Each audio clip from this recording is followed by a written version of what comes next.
Hello, Real Life Church family. This is Pastor Dan, and I should say Happy New Year.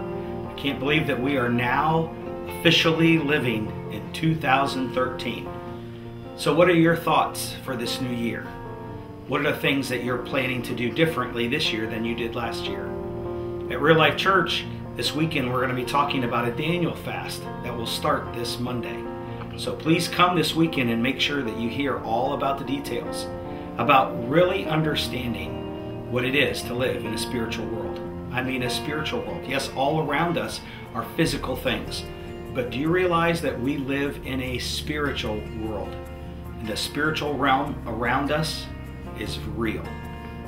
In Ephesians chapter 6, verses 10 through 12, Paul says, "For we do not wrestle against flesh and blood, but against principalities, against powers, against rulers of the darkness of this age, against spiritual hosts of wickedness in heavenly places." In other words, a lot of the things that we fight and battle against are spiritual forces. That's amazing, because George Barna, who is a marketing group, surveyed Christians, and over 40% of Christians surveyed don't really believe that the devil's real. In fact, almost 60%, because 19% on top of the 40% somewhat agreed that they weren't sure that it was real. So somewhere between 40 to 60% of all the Christians that were surveyed were skeptical about the devil.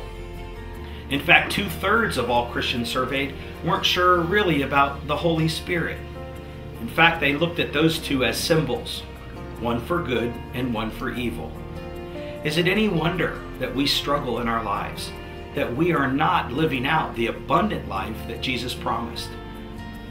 It's amazing that the enemy doesn't even have to attack us. He just has to cause us to not believe.